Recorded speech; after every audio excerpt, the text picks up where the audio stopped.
Planète Berger Australien, le podcast qui vous parle de berger australien, de BAM, d'éducation canine positive et tous les autres trucs qui me passent à travers la tête. Vous écoutez Patrick Offroy, Doggy Coach, et aujourd'hui on parle de... Aujourd'hui, depuis quand le nom est un ordre pour un berger australien ? Sur les réseaux sociaux, sur les groupes Facebook, beaucoup de gens vont vous dire il faut dire non fermement. J'ai déjà fait un épisode là-dessus où j'ai expliqué à quel point ça pouvait être néfaste de donner ce genre de conseils parce qu'on ne sait pas comment la personne en face va vocaliser véritablement le mot non.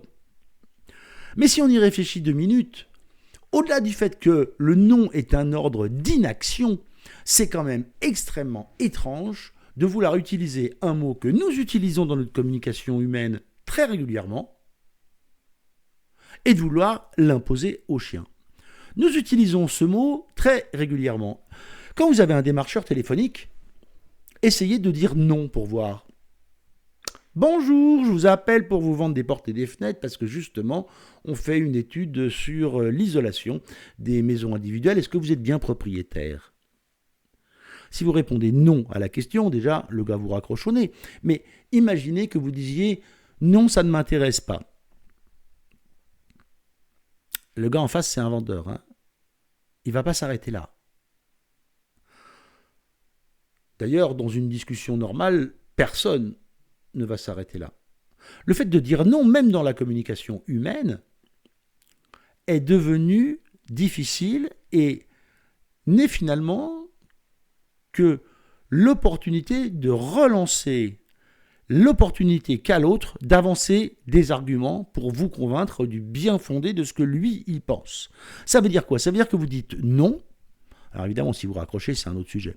Mais si vous dites seulement non, tout ce qui va passer, c'est que la personne en face va augmenter le nombre d'arguments, la force des arguments, la façon de vous les présenter.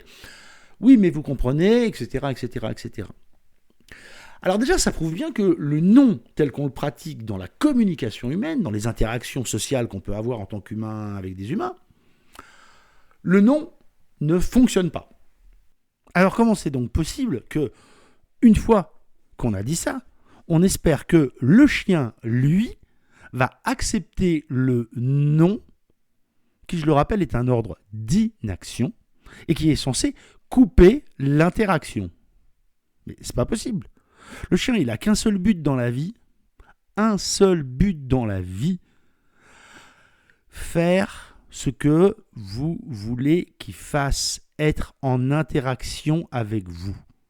Le non, la plupart du temps, il va servir exactement comme avec les humains, lui offrir l'opportunité d'augmenter son comportement en fréquence ou en intensité. Le non, tel qu'on le pratique aujourd'hui, voudrait dire « arrête de faire ce que tu es en train de faire ». Mais ça ne marche pas. La seule solution, encore une fois, c'est de se poser la question 1.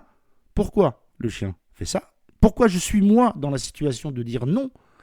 Et là, ce qui est formidable, c'est que ça nous donne une opportunité extraordinaire de se rendre compte que quelque chose que nous pensions avoir appris au chien ne l'est pas du tout. Parce que, comprenons-nous bien, si on avait appris quelque chose concrètement au chien, c'est-à-dire un ordre, n'importe où, n'importe quand, quelles que soient les circonstances, dans l'absolu, vous ne devriez pas être dans la situation de dire non.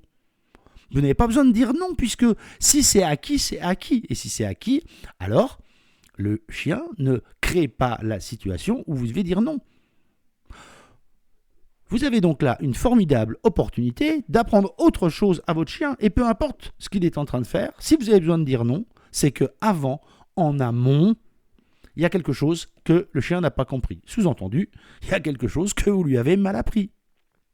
Donc, gardez à l'esprit que cette idée du non, cet ordre d'inaction est complètement contre-productif. Parce que, au contraire, tout ce que va faire le chien, c'est vouloir augmenter les arguments et souvent les solutions qu'il trouve pour faire avancer ces arguments. Malheureusement, c'est pas tout à fait ce que vous attendiez avoir avec comme relation avec votre chien. Merci d'avoir écouté cet épisode de Planète Berger Australien et je vous dis à très vite sur les réseaux sociaux. N'oubliez pas de mettre des j'aime, des likes, des partager avec vos copines, vos copains. Et si vous avez envie de jeter un œil au cours en ligne que je propose, n'oubliez pas d'aller sur doggycoach.fr. À très vite.